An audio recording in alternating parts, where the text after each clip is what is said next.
Hello everyone, Sableye here and welcome back to the channel. With a Regulation C just around the corner, today we'll be talking about 5 unique Pokemon that deserve to see more usage as the format develops. We're going to start this list off with Gyarados. Now, Gyarados is one of those Pokemon that kind of every format, everybody's like, oh, is this the format where Gyarados goes? And then it kind of fizzles out like halfway through the format. However, I do think Gyarados, this is the format for Gyarados. It does super well into stuff like Shenpao because you can intimidate it, kind of mitigating that the defense drop that it normally puts on the field with its ability. You also have a really just a general overall nice typing. Outside of stuff like Iron Bundle is really the only thing that immediately scares you here. Or potentially electric coverage. Now normally you'd be scared like in the past, like you'd have the Rotoms hitting Gyarados. You'd have like in Series 1 like Kilowattrel was a thing for a bit. Right, and you had these electric types or electric coverage somewhere. In the games that I've played leading up to Fort Wayne, I haven't seen any electric coverage. Maybe a few of the odds and ends here, but I think Gyarados has potential to not be forced to Terra in this meta. And I think because of that, you can opt for either an offensive set with like Waterfall, and if you wanted to commit to Terra Blast, Terra Flying, you could. Or you can even go defensive with like a nice little Icy Wind or even a Thunder Wave, right? I really do like the supportive options on Gyarados here. Like probably like Waterfall, Thunder Wave.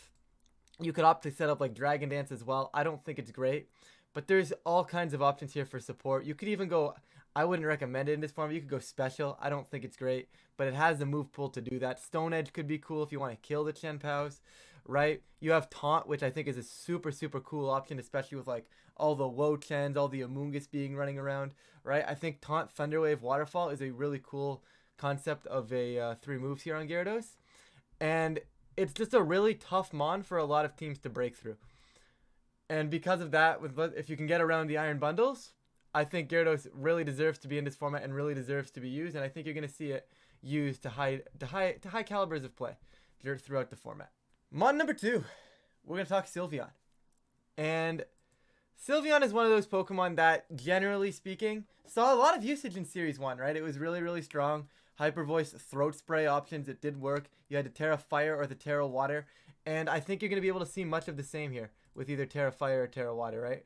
I'll put Fire for now. I think Water might end up being a little bit better because of Ting-Lu, but that we can get into later. Once again, you still have the Throat Spray option. You have a Leftovers option. And the concept with Sylveon is, with the Ruin Mons becoming a thing, like something like Wo-Chen, Shenpao, Chi-Yu's kind of a neutral matchup. You probably don't want to be in front of that, but Terra Water kind of lets you sit there, but overall, but just the Hyper Voice and the threat of clicking Hyper Voice into the dark types, right? And those 4 new dark types just allow Sylveon to be here. Now, obviously, these 4 dark types buffed every fairy type.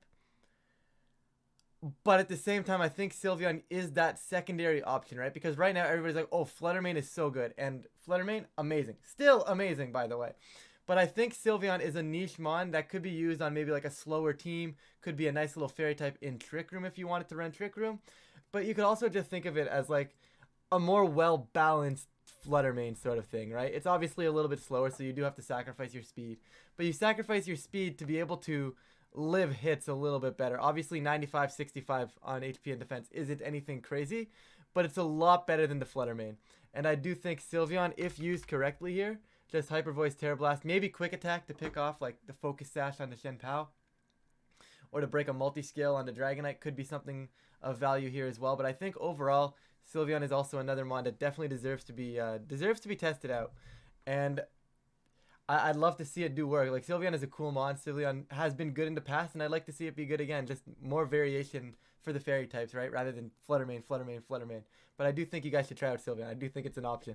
Mon number 3 is going to be Glimmora. Now, we've seen a lot of Glimmora as Series 2 was dwindling out, right? It saw a lot of success on those Dondozo teams, and it was just kind of a way to, like, put the Toxic up, or put the Poison up, put the Spikes up, punish people for switching, get the Poison, and just like slow the game down and chip away, right?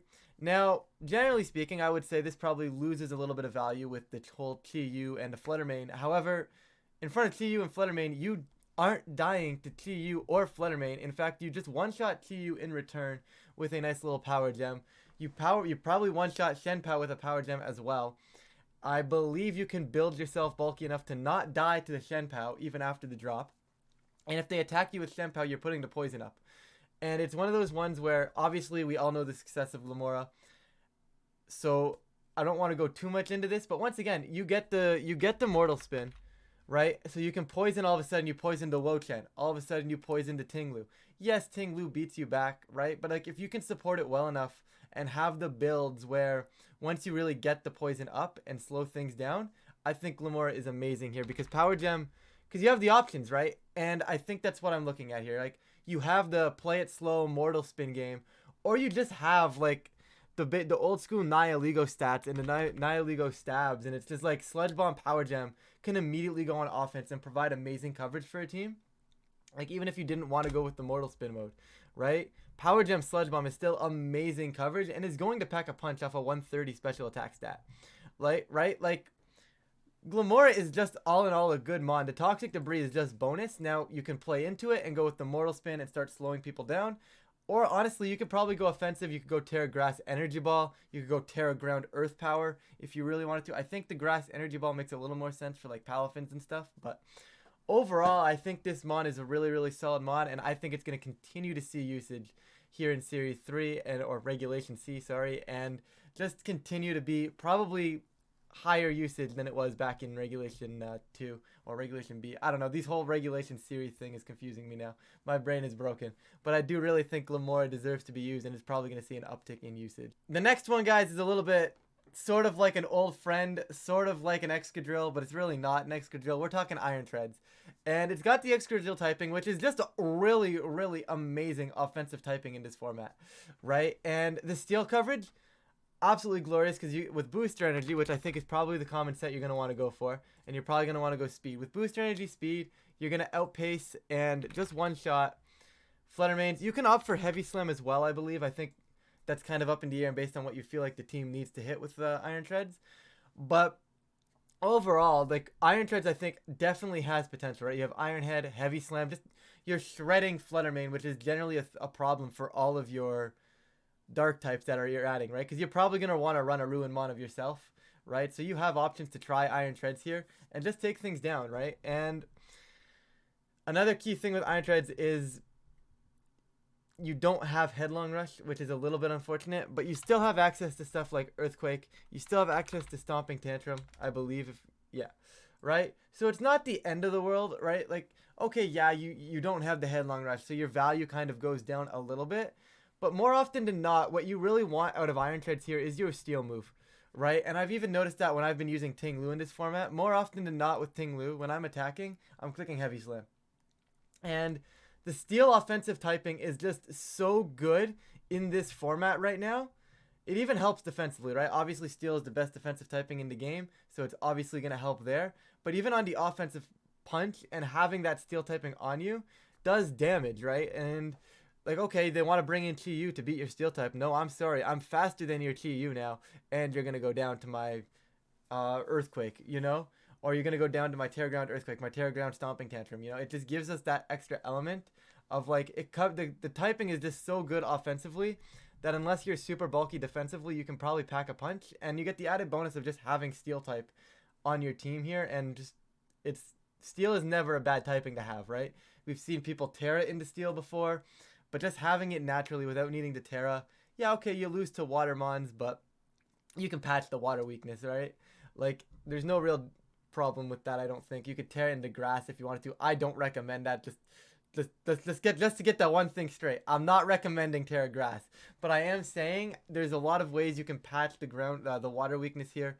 The fire weakness you patch kind of by yourself simply by being faster and just killing things beforehand. I think Iron Treads really deserves to be at least tested a little bit more. I'm not sure how well it'll impact into the meta as things develop, but I do think there's a chance that Iron Treads definitely sees play, and I think it deserves to be tested, at least early format for sure. Mon number 5. And Mon number 5 is going to be Tauros. Now, I think you can use Water Tauros or Fire Tauros. I think both of them are actually going to be really, really strong in this meta right now.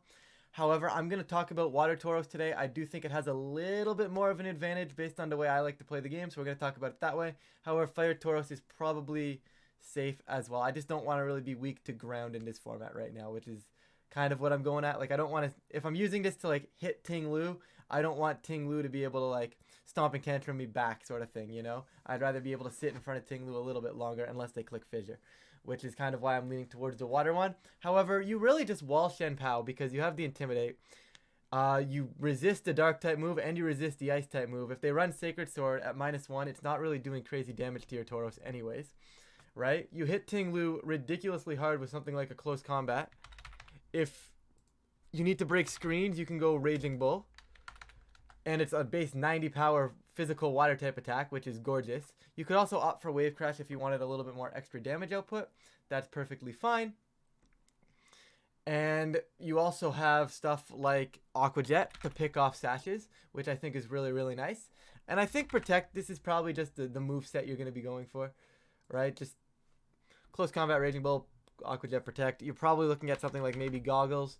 But overall, right, like with Safety Goggles, you also sit in front of all the Amoonguses and all the redirection as well, right? Like if they want to redirect, like Amoongus Ting Lu is becoming a thing. So like having Tauros beside that, like they're not going to be able to redirect you now because of your Goggles. Close combat, Raging Pole. Close combat's not going to kill, but it does do about 50 to 60%. It's going to be a 2-shot every time into Ting Lu, I would assume, unless you're intimidated, and we take those every single time. Obviously, Wo Chen is a little bit shaky if they opt to actually run a grass move. But if they're like the Leech Seed variant, you can probably get a good 50% with a close combat, maybe just under. But regardless, the point still stands that the close combat, the fighting coverage in general, is really, really nice in this format, just because you hit those new dark types coming out. And the water typing and the Intimidate, I think, are something that's going to be really tough to find in this gen. Like I was talking about with Gyarados, right?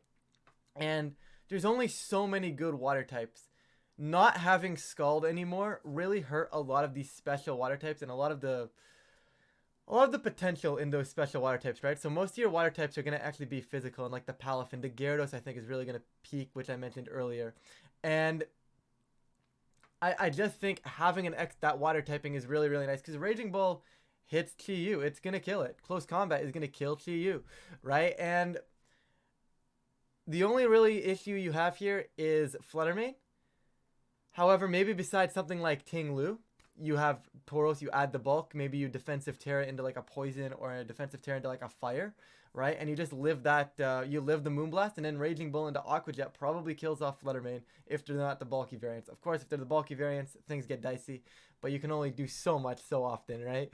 And just Intimidate is always great, right? There's one other thing I do want to mention. You can build this thing super bulky.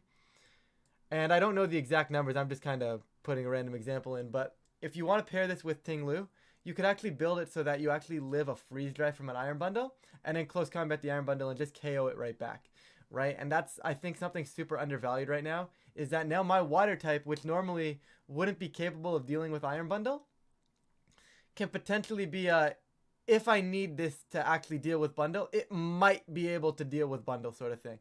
I'm not saying use it as your bundle answer, but I am saying it has the added benefit of being able to one-shot bundle with that close combat and just give you that extra option into something like the Iron Bundle that normally would be terrorizing water types. Like Palafin can't really touch it unless you commit to like Terra Water Wave Crash, right? Whereas Tauros, just throw a Ting Lu beside it and like close combat one-shots, right? You have that... Hey, you have to hit my Tauros here because I'm going to kill you if you don't, right? And I think elements like that, especially in this format where things are so defensively based right now and the way things are building, like everything's slow, right? So just having the option to like one-shot bundle is really, really good because it helps the rest of your team do exactly what the rest of your team wants to do. Bundle is a very restricting mon to build against. Bundle is a very restricting mon, I find anyways, in general, right? You don't want to build against it. And then when you put it in your builder, you take your water spot for it, even though you have to rely on Hydro Pump. It's not great.